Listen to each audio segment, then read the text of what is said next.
Good morning. This is Tom Morgan from The Leading Edge, and today I am joined by perhaps the most exciting guests I've ever had. I'm joined by Mindahi Bastida, who is the founder and convener of the Council of EarthElders, and I am so grateful that he would come and explain what's going on with both the EarthElders and the prophecy of the eagle and the condor with us today. So Mindahi, welcome. If you wouldn't mind, please tell us a little bit about your background and how you've ended up in this position. Thank you. Ati, Pepe. Good morning, everybody. My name is Mindahi Bastida. I'm from Central Mexico and from the Otomi-Toltec peoples. And I was raised in this beautiful valley that is called now the Toluca Valley. It's next to Mexico City, but this Toluca Valley is an upper valley, and in ancestral times, it was called Zambata. Zambata is the meaning of the Valley of the Moon. And it's very important because we live in cycles, and we live with the cycles of celestial bodies. So we consider the moon as a grandmother and the sun as a father. So meaning that this earth also got family. And as we call Mother Earth, we are the children of Mother Earth. So my background is from my father lineage, especially from my grandmother and also my grandfather. They were dancers, Otomi-Toltec Mexica dancers. It's how they met. And in following the tradition, they also bring the power of that lineage of the Thunderbolt. So we have very special place because here in central Mexico there is a volcanic belt that is called New Volcanic Belt, and most of the lineages from the Thunderbolt, they are born here. The Saudinos, as they are called, the Graniceros, meaning the hailers, or the Tiemperos, the timekeepers, but not just the timekeepers in a sense of what we are, but in a sense of that they speak, they work in collaboration with the clouds, with the weather, and phenomena. So I want to call the attention that, for example, today in Otomi-Toltec tradition, also very related to the Mayan calendar, because it was based in the Olmec ancestral times. So today is the start of the original Mayan year, for example, and it's the 13th movement, and it's very powerful because, as you know, the 13 is the 13th cycle of the moon, and that's the reason the Valley of the Moon is very important, because we have 13 appearances during the year of the moon, and it's so meaningful because we need to bear in mind that when we put the seeds, when we cut a tree with permission, or when we cut the grasses, or when we take the palms to build houses or to do anything, we observe the movements of the moon. So that's the reason I'm very honored to be born in this valley. And today is very special because it's the start of this Mayan calendar, and it means that also the unification. the unification process, where the Eagle peoples are coming together with the Condor peoples. And as in ancestral times. So in my tradition, also from my mother's side, she was born in another state in between Hidalgo and Querétaro state, central North Mexico, north of Mexico City. And she's from the birth lineage, meaning that also they honor all the birds, but there are special birds like the hummingbird or like the eagle, the condor, and other special birds that they bring that the energy that we need for our lives, for the life to be in balance, for the life to have enough energy. For example, every day when the sunrise is about to come, before the birds are already working, already carrying out ceremony. And it's very beautiful because they are bringing that energy so the sun comes up and we have a beautiful day. That happens as well at the sunset. They give thanks. They give thanks for the day and they call and they acknowledge the entities and the beings of the night. So that's very powerful. And other birds wake up. Other birds are, like during the night.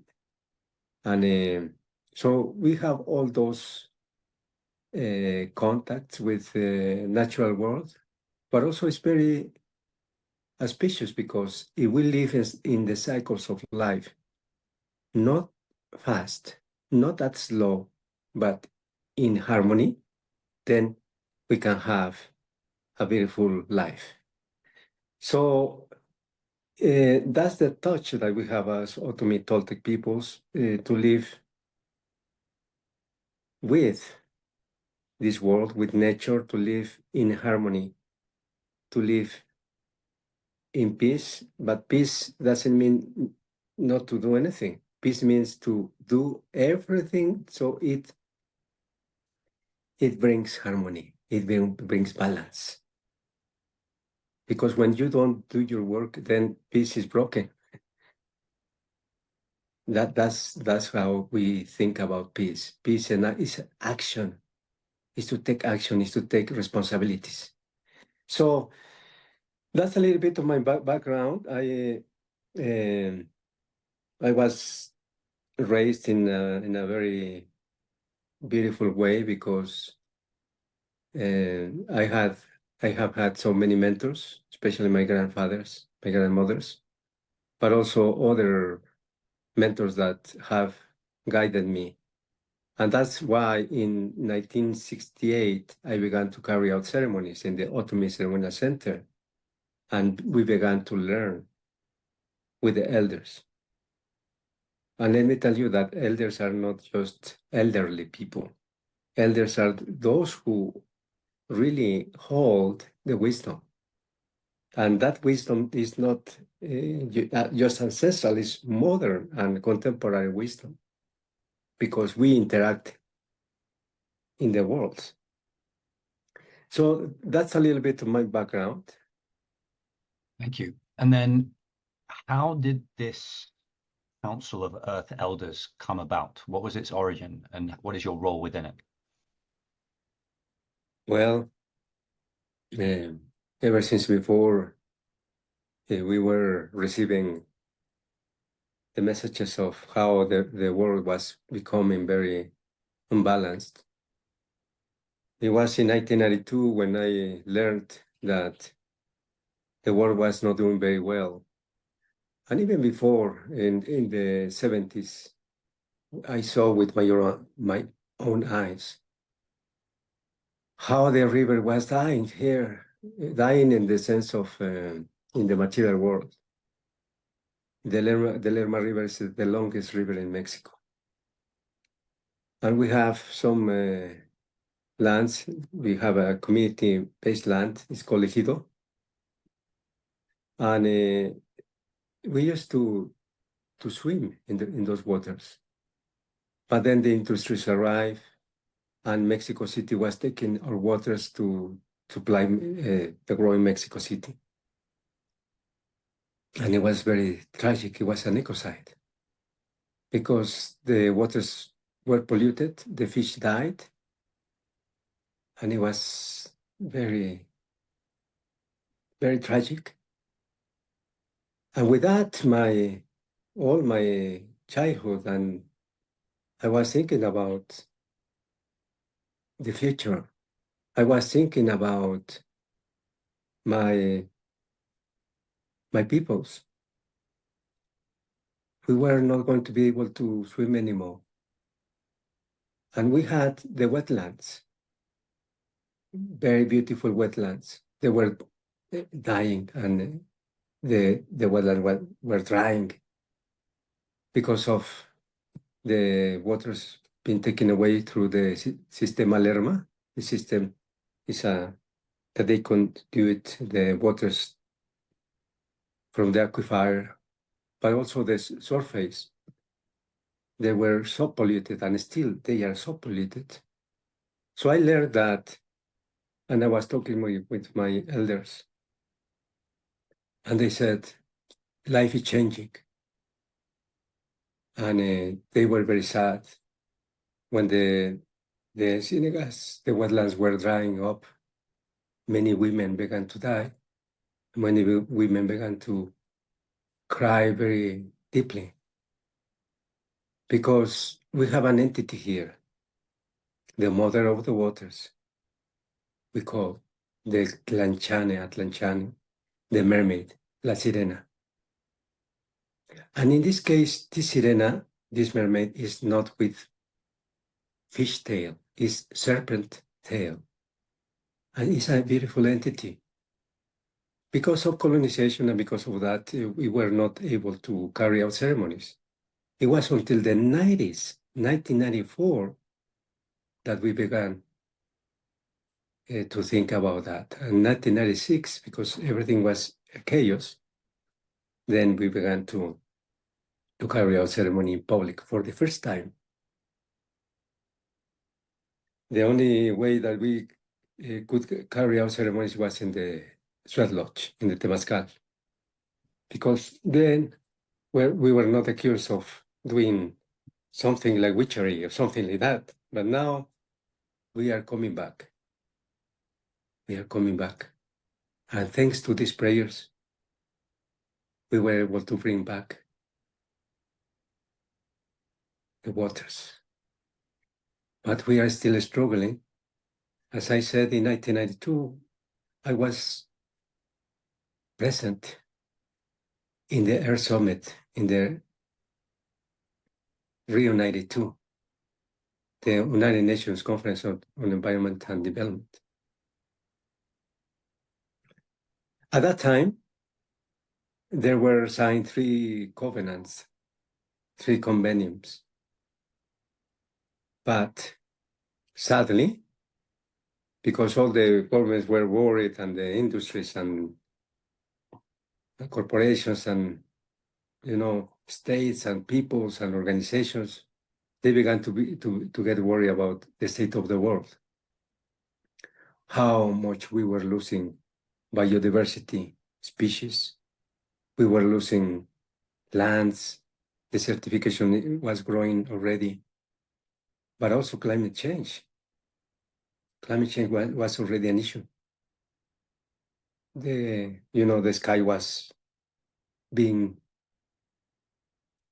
dumped with so much gases, CO2 and others. So we felt, and we already felt that not just Mother Earth was crying, but Father Sky was crying, and they are still crying. There is so much greed, so much misbehavior, how we are treating our mother, how we are treating our father. So this is a long story of how human beings have been gone away from the original instructions. And this is about the call of Mother Earth. Then we received this call from the peoples of La Sierra Nevada.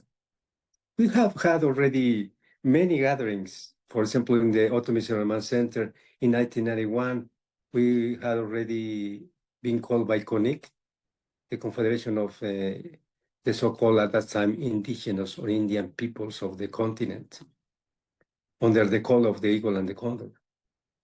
Because there's this beautiful prophecy that we are going to talk a little bit later. But let me tell you that it was the first time that I met people from the north and the south. We were gathering, we were worrying about how we could come back again. And there was this beautiful initiative of the Jornadas, the Journeys of Peace and Dignity, to bring people from the north and the south in our ancestral city of Teotihuacan, Dangujiadi. Teotihuacan is a massive city, ancestral city in central Mexico. It's Otomi-Toltec city. Of course, the book says that we don't know where they left, but it was just when the Mexicans arrived, it was already depopulated. There was nobody around, like living in the city, but around there were, and still there are communities of the Otomi descendants. Anyway, what I am saying is that in 90, it was until the year 2013, and in between, from 1991, we had so many gatherings as the Journeys of Peace and Dignity. People were coming from and still we are doing this, running with the staffs from Alaska to Mexico and from the Tierra del Fuego in the south of Argentina and Chile, coming together from all directions. It was the first meaningful spiritual and material effort for the peoples to communicate once again.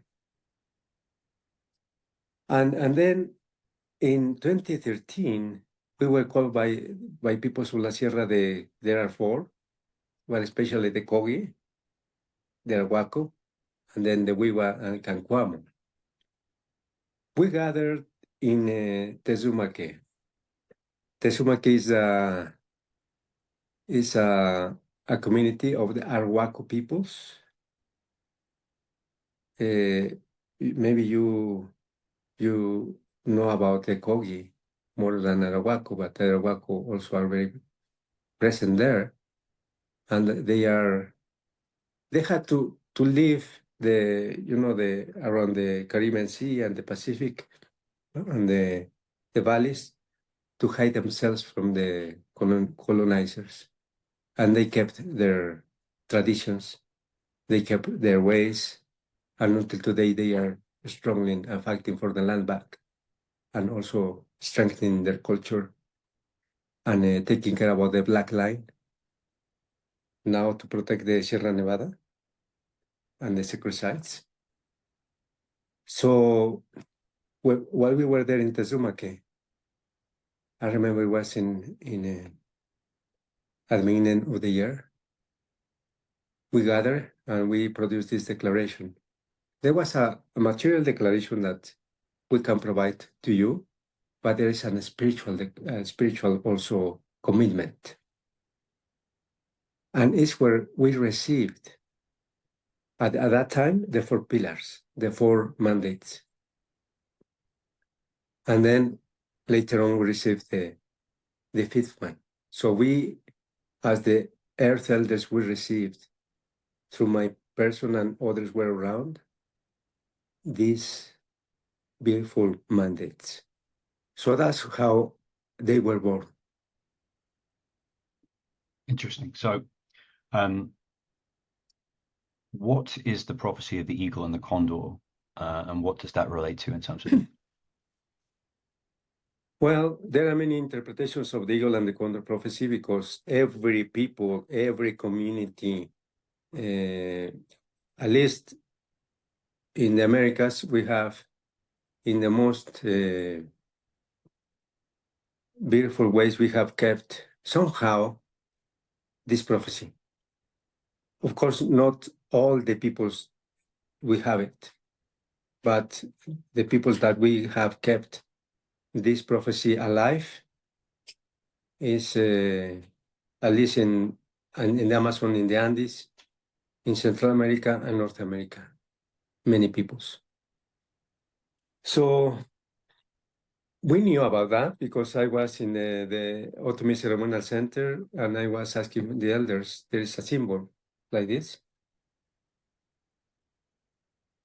You know, this union is like this, that symbol. And I was wondering, what does it mean? It's in a big mural that depicts the jaguar that we call Damishi. And that jaguar is very powerful because it's an animal that represents the power of the peoples. It's like the eagle, the vision, and the jaguar represents the night and in between. And the eagle represents the sky. The same with the serpent, and that's the reason we have these entities represented in the Otomi Ceremonial Center, and there is 3 rocks underneath, and it's called Gospi. And Gospi is the hearth where you put, you ignite the fire. So these other 3 points opening, one goes to the west, the others one to the north and one to the east. So they are open to the east, and the east is where Father Son comes. Is the fire. So the other elements is the water, the wind, and the earth. So you can see how all of this configuration, all of this is in a sacred way. So on top of this, there was the symbol. I was asking, what does it mean? It means the peoples from the north and the south. And that was it. But later on, I learned that they were also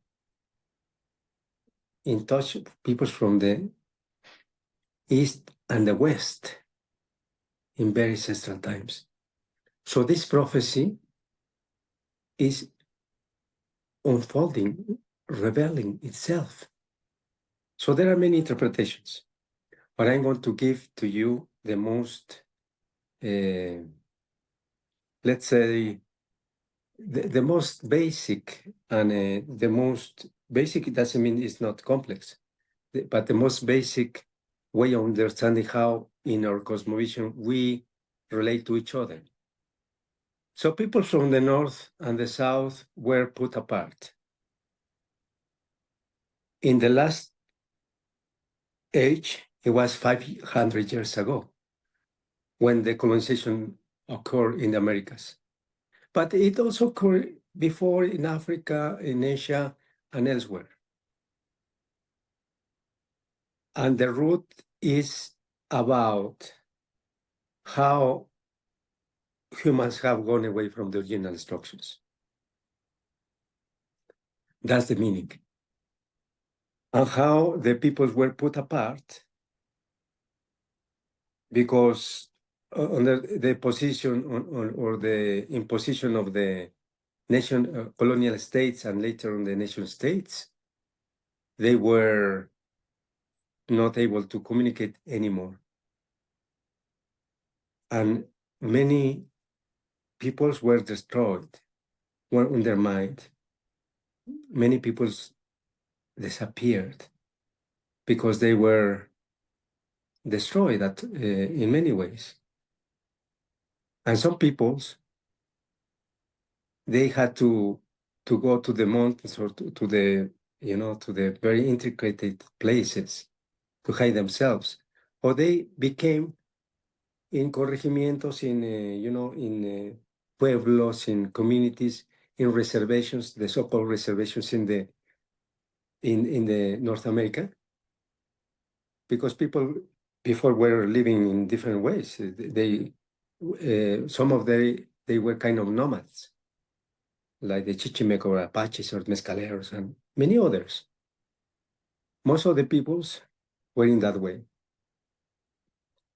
but because they had to be governed in other ways, in a Western way, they put them together. And how they were disseminated, not just because they were slaughtered when they didn't want to obey or to be converted into Christianization, but also because of the smallpox and other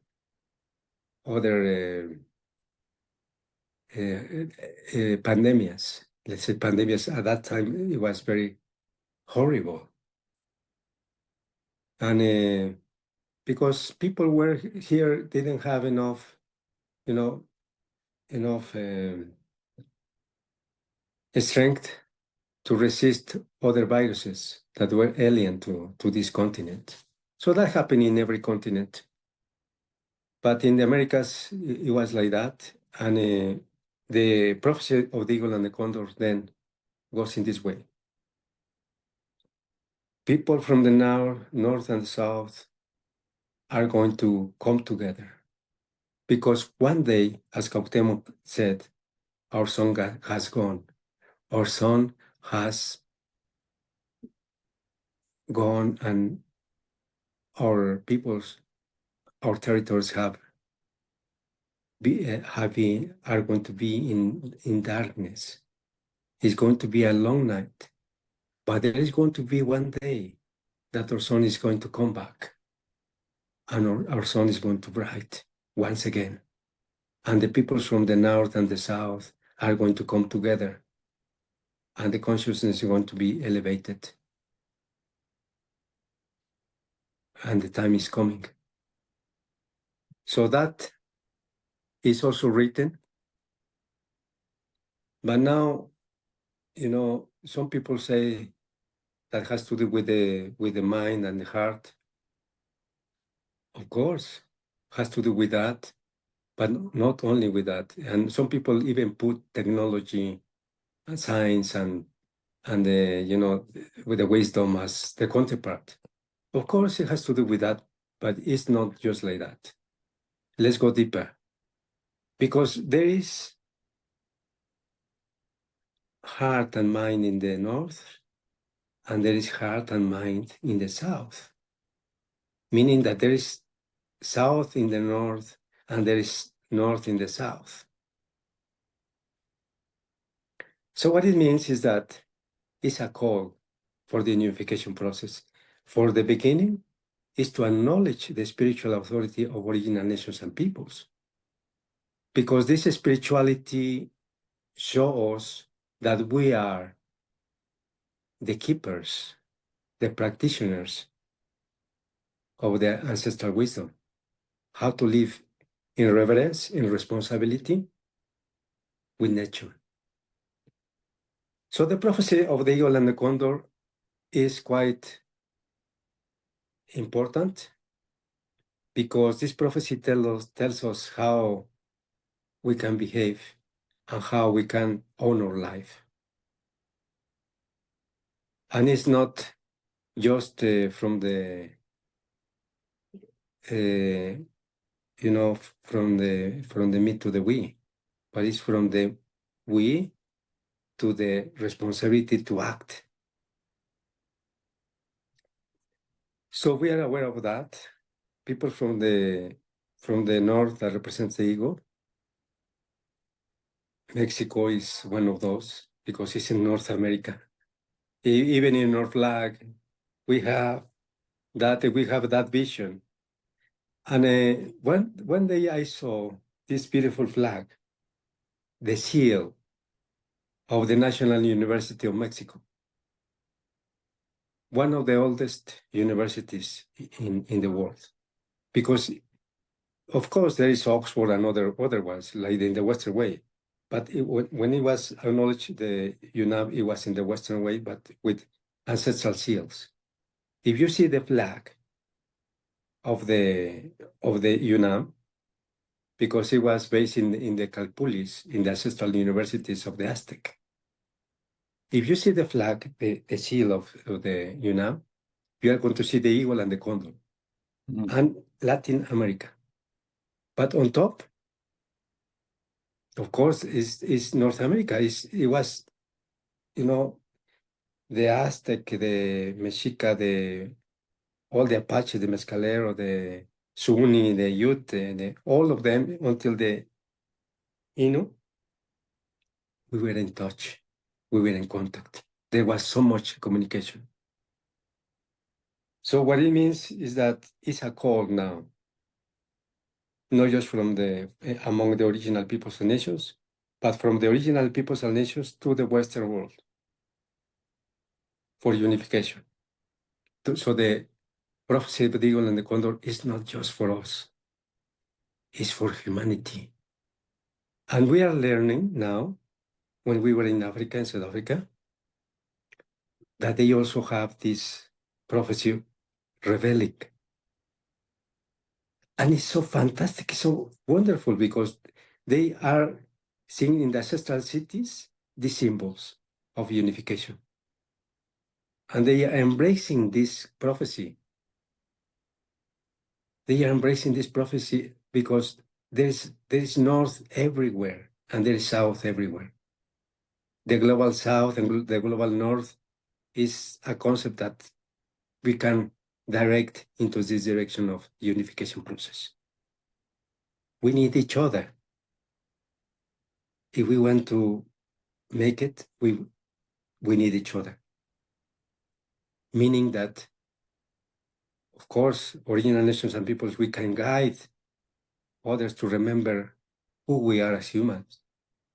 But we also need to understand how the modern world and the Western world operates. But it's not going to save us that way. The technology is not going to save us. We have to be very clear. We have to meet our responsibilities just to be humans. One species, just one species in the concept of life. Because we can see how far we are from the original instructions. And it's simple, but at the same time, it's a lot of responsibility. And you know very well that 80% of biodiversity is in our territories, is on our lands. But let's not take it for granted. Let's not just, oh yes, because they don't like to work, they don't like to modernize, they don't like to advance, original peoples and nations, they don't like to progress or to develop. It's not that we don't like. It's because we respect life. And we want to carry out this good living. Why do you want development if you are dirty in the waters or the soils or the air? What kind of good living is that? Maybe it's good life for a certain point, but the good living is a responsibility. The good life is just to take and take and take over instead of taking care. And the good life is just the greedy way of being, more individualistic, with no collective responsibilities, and just to have a lot. But if you have to give back. One of the original instructions to give back is the concept of reciprocity. If you're just taking and taking and taking, that's a sickness. And that sickness is a mental and a spiritual sickness. Let's just name it like that. But you can support life. If your person, if your corporation, if your industry, if your state, if your government, your organization is not taking care of life or giving care of life, then you must change. You have the chance before it's too late. For some, it's too late. We have so many problems, systemic problems in the world, that is late. We are losing possibilities of beauty. We are losing possibilities of doing and acting and feeling it in the right place. So this is about the prophecy. We have this transition time. And let me tell you about the transition time. You know, we operate in cycles. We don't think the time is linear. Of course, we can understand the linear time for business and for everything, even for a meeting. But time is not linear. Time is cyclical. So that's why our ancestors developed this notion of the ancestral calendars, how to live in harmony with the cycles of life. So in May 3rd, 2013, ended the big cycles of the Mayan calendar. For some, it was in 2012, and there were even movies that it was at the end of the world and so on and so forth. It was not like that. It was just the end of the cycle, May 3rd. Even it was not in 2012. It was in May 3rd, 2013. And then we have 13 years until May 3rd, 2026.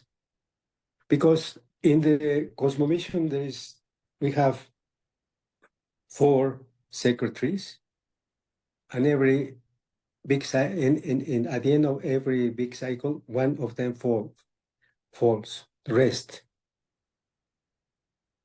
But we and other species, we have to support and carry a ceremony to bring back the strength of this other pillar. Because there is 4, and at the center there's one spiritual one that connects the underworld with the sky. So this 4 sustains or dimension, let's say, sustains this world, but more spiritually. So we have to carry out this ceremony, and we have 13 years of remembering, reconnecting, of cleansing, or let's say, rethinking our place in the world. How we have acted in the past, let's say 500 or 5,200 years, how we have acted, and then how we can begin, how we can encounter the new dawn. Because the eagle and the condor prophecy has to do with the prophecy of the new dawn. It matches. And the prophecy of the new dawn is that we are going to begin another cycle of time, and we have the chance to survive and flourish again as humanity.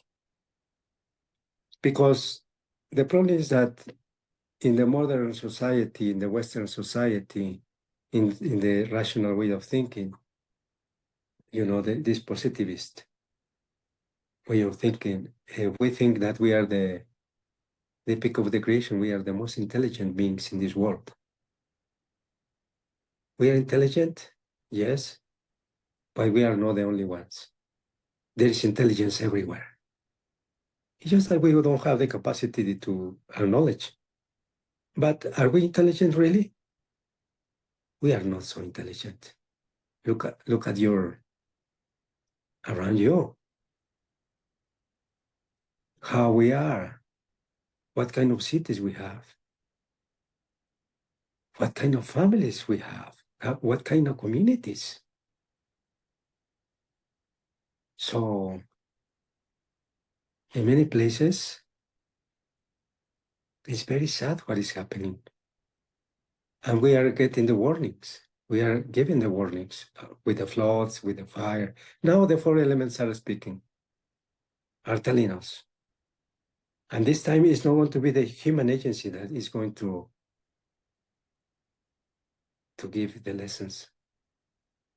Is this planet, this Mother Earth, that of course is a very intelligent being? Just imagine this, the intelligence of this planet is beyond our intelligence. And as you know, this planet can survive without us, but we cannot. Even though some people are trying to go to other planets, for what? To destroy them, to take over once again? And let me tell you something that we have been talking among the elders. In certain way,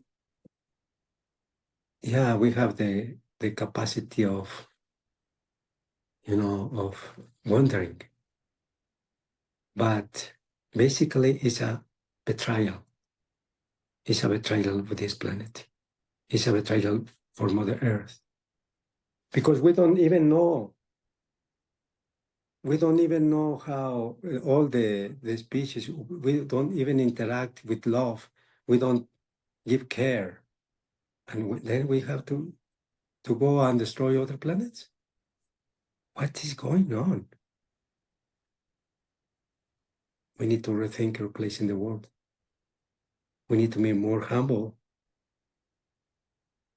and then turn out that we need to relearn.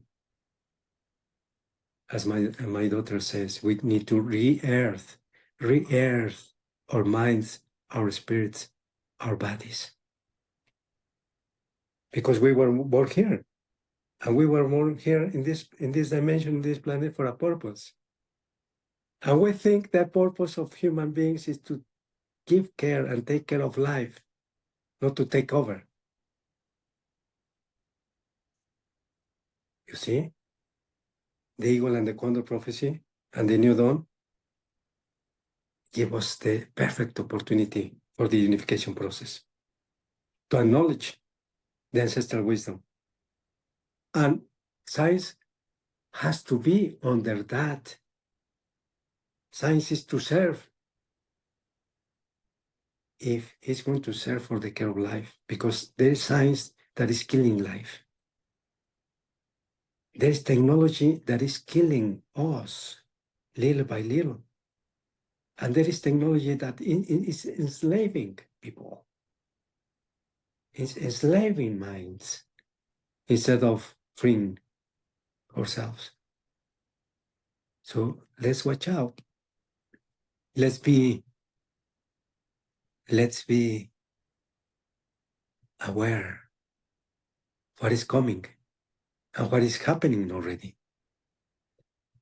So we have this beautiful opportunity to listen and to act in such a way that we can do it together. We don't have any other option. And we can't even say that things are going to happen and are happening, but there are places where the energy is kept.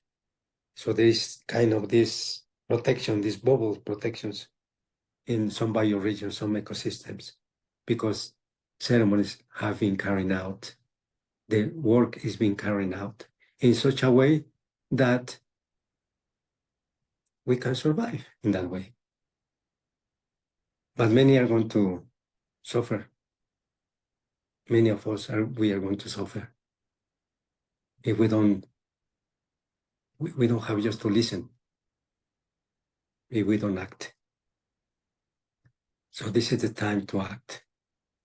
This is the time to recover your family, to recover your community. And family is not just human beings. And family is not just blood lineage. family is all who you are. Because we are the reflection of the four sacred. We are the reflection of the mountains, of the sea. We are the reflection of the trees where we are growing up. And if you move, you also have to come and ask permission to be there. And there is a reason why you are living where you are living. And for that, you need to honor your ancestors.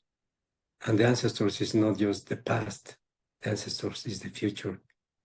And the most beautiful thing is that we live in between. That's the mystery of life. So this is about the Earth Elders, calling back, calling all human beings to really understand that we are here just for a while, not forever, but we need to take care of the seeds and give love and deliver good seeds to this planet. So I've spent 20 years in finance, on the City of London and then Wall Street. It's arguably the power center of the world, but it's also one of the centers of that kind of disembodied intelligence and skepticism. And you alluded to it when you said, in 2012, there were movies made about the Mayan prophecy and the end of the world. And we had the 2000 Y2K panic. And this prophecy is talking about 2026 as a turning point. And I worry that this will fall on deaf ears for those that need to hear it the most. What would you say to that kind of person who wields power and influence, who hears what you're saying and completely discounts it?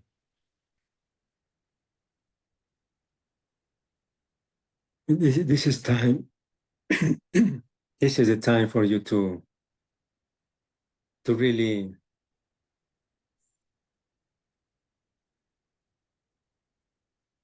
think your place in the world. Because if you are given special gifts, talents, they are not just talents and gifts, they are responsibilities. If you were given that brilliant mind to make money, but in the way that just take and take and take, what is like the water that they don't move on the surface, they get stink. So that's why we are encountering so much pain, unhappiness. If you want to liberate, let it go. If you have taken more than you need, you have to give it back. Especially those who have taken the lands and the territories or are digging up and are mining, not just the planet, but the mind.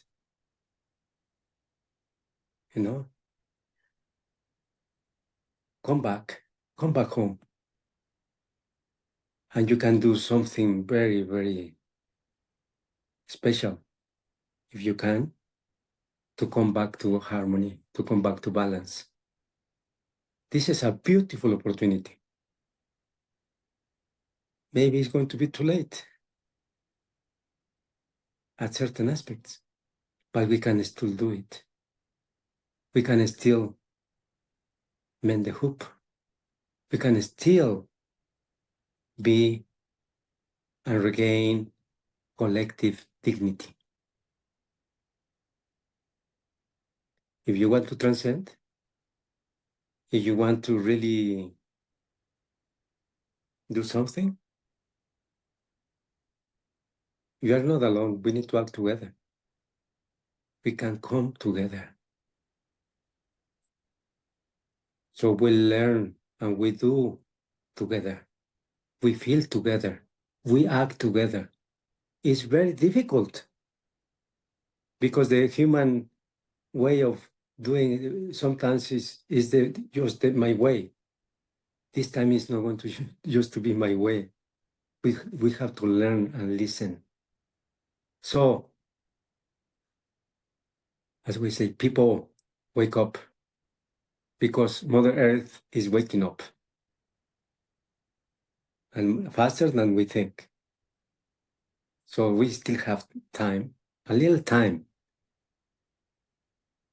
to do it. And it's before 2026 that we can set up things in the right path. We still have time. But after then, things are going to be, for some, very rough. For some are going to be even more beautiful, even happier, because we are going to be free of so many things. Things are coming, are already happening. So this is the time. So change and be in collective mode from the me to the we, because it's the only way we can survive. If someone, on the other hand, is listening to this and it's landing and they have the resources and they want to make that kind of impact, let's talk a little bit about the 5 mandates. How can people listening help with that in a direct level?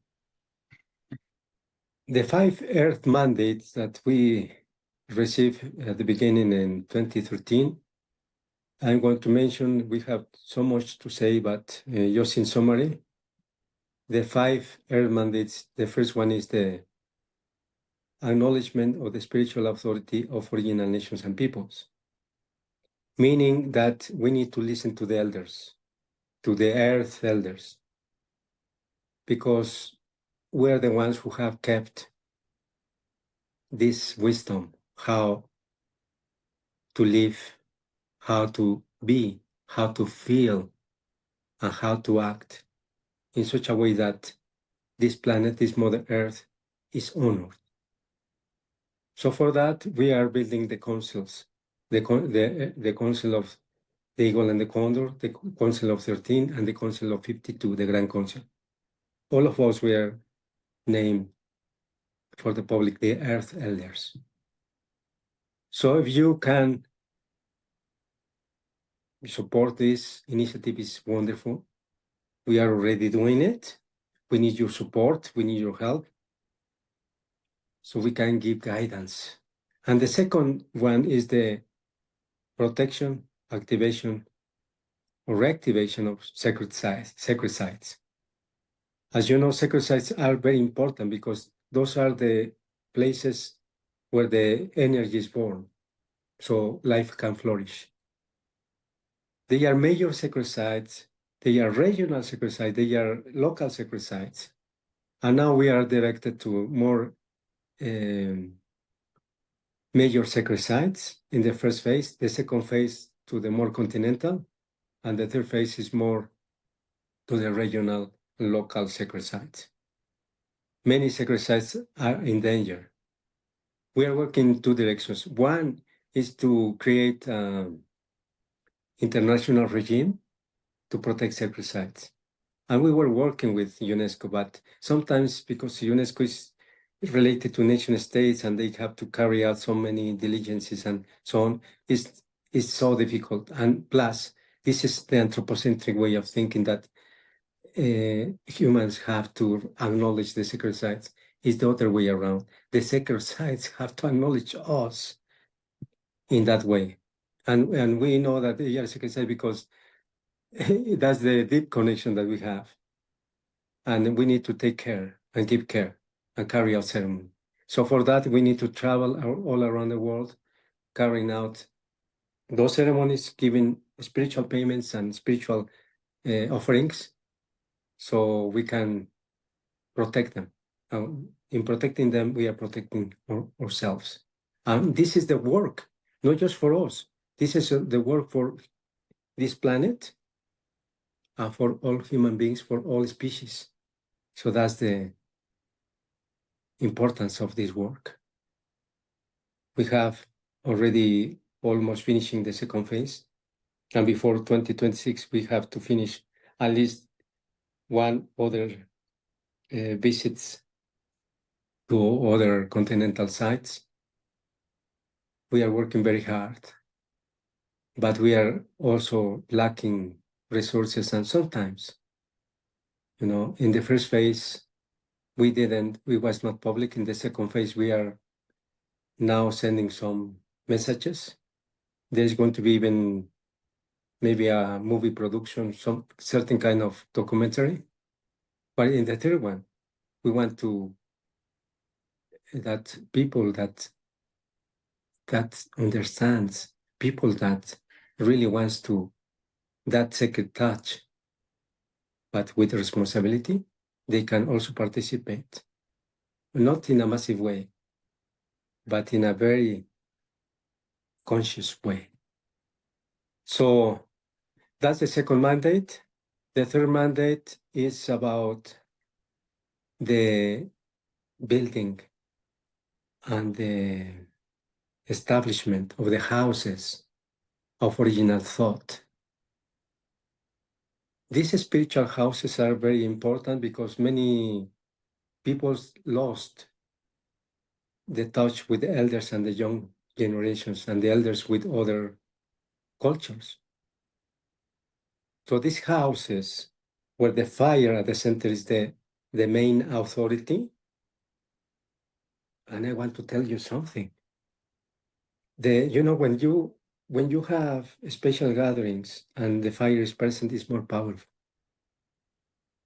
Just to put an example, when you go out to a restaurant and you see a candle, and it's very sadly that now they are putting like this kind of electric candles that are not the same because they don't produce the energy that we need. But when you go, for example, for a dinner, it's so beautiful when you go for a meeting and the fire is present. It's more powerful. Just imagine these houses of original thought with a fire lit. And we are talking about very important issues, how we are doing with the world, how we are doing with our lives.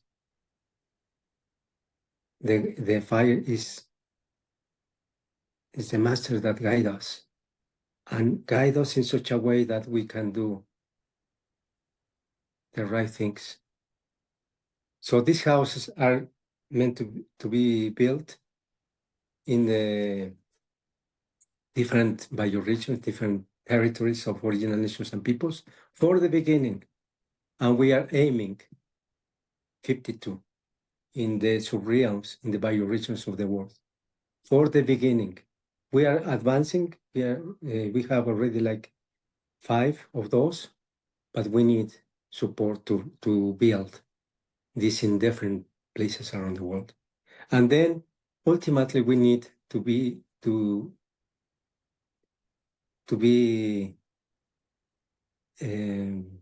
available to build those houses everywhere, because we need that touch everywhere. And that's how some Western societies can come back, can remember through the guidance of the elders and the guidance of the fire, can remember the ancestors and how to be in sacred touch again with this planet and the celestial bodies. So that's the third one. And the fourth one is very important as well because it's about intercultural dialogue, intercultural exchange. And not just among original nations and peoples, but with the Western societies. We need to be present at the decision-taking processes tables.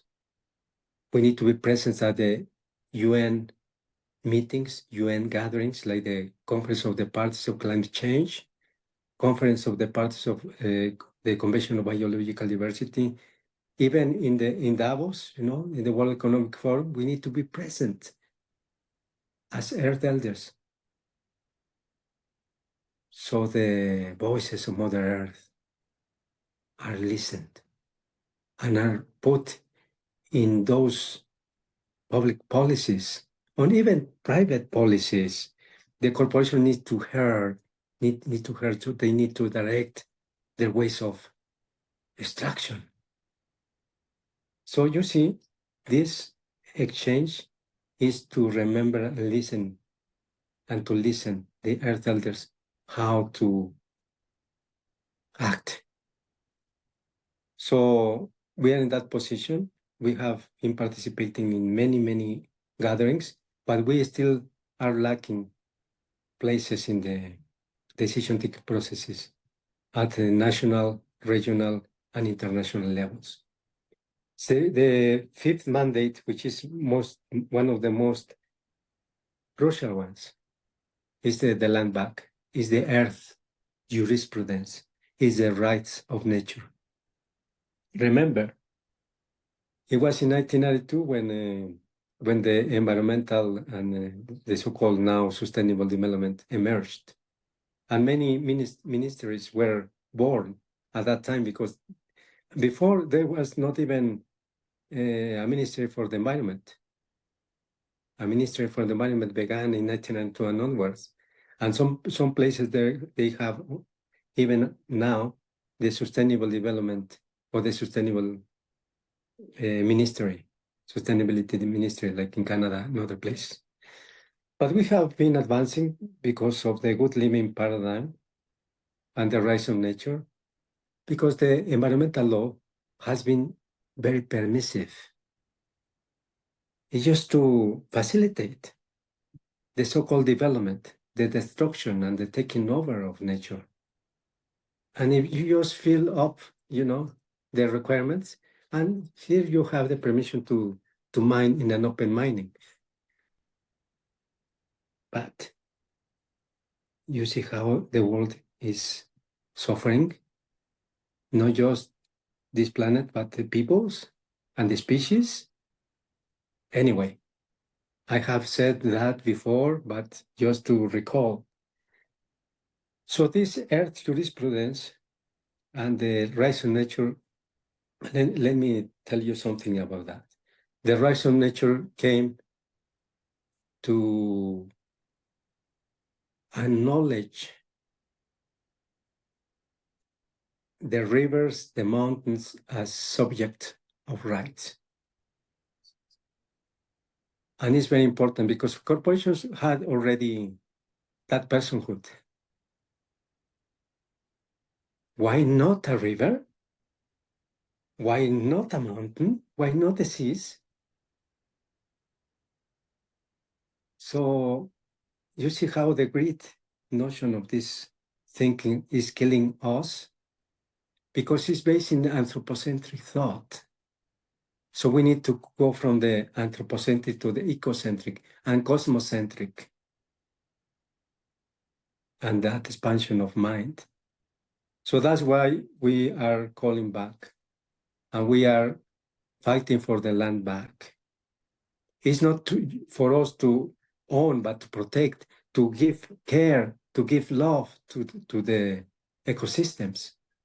Because as I told you before, 80% of biodiversity still exists in this world, thanks to the capacity and responsibility of original nations and peoples, how we interact with nature. Because nature is sacred. Of course, we need to survive, but we need to learn how to, to interact with the natural world, with the spirit. Anyway, this fifth air mandate came after, because the defense of life is the defense of also the human species. We need to come back and to go back home. And in doing that, we need new rules based in ancestral wisdom, how we can behave. And we can acknowledge, because what I want to say before is the rights of nature is still anthropocentric, because who we are to give personhood to a river. The river has its own inherent rights. the river was before us, but the sea was before us. So that's the reason we are talking about Earth jurisprudence. But we can facilitate that as human beings. So it's okay. Rights from nature is a step forwards, but later on we need to go beyond that and think how we can do in such a way that we are more humble and to write the laws, the jurisprudence that acknowledge this planet as higher intelligence than human beings. Otherwise, it's going to be so difficult, and we are facing already our misbehaviors. So you have the big chance to support these Earth mandates. And it's not just ours, it's for everyone. But we can do it together. If you want, if you desire to reconnect with sacred responsibilities in this life, for you, for your family, for your community, for this beautiful world, so we can witness once again the beauty and the good living as human species. I can think of no finer place to stop our conversation. I would just like to put an emphasis point that I've encountered a lot of projects over my life and career. And this seems to be unique in a couple of regards. One, that there is a message that needs to be amplified that appears to be urgent, the next 2 years. So for those that are listening that have the ability to amplify messages and to access the people that matter, this is an opportunity. But also in terms of those with resources that are looking to make an impact. A lot of impact in philanthropy does not reach the places it's supposed to, whereas coming back to 52 critical regions via the means of wisdom, through the indigenous elders themselves, strikes me as a pretty amazing reconciliation of that persistent problem. So it's a very exciting project, but it's also a very urgent one, and you've articulated that beautifully, Mindahi. Any final words for our listeners? But firstly, thank you from me. I just want to give you thank you for this opportunity to deliver our messages, and the call is to really to act now, because this is a beautiful time and space that we are sharing, and there is always a reason why we are here in this world, and the reason for us is to interact, to collaborate, and that collaboration should have very beautiful meaning for the flourishing of life, for the transcendence of your being, always thinking that we are not alone. We are never alone. So thank you once again for this beautiful opportunity, and we wait for your response, for your capacity, for your love, and for your being in this world. Okay, Kamadi, thank you so much. Mindahi Bastida, thank you.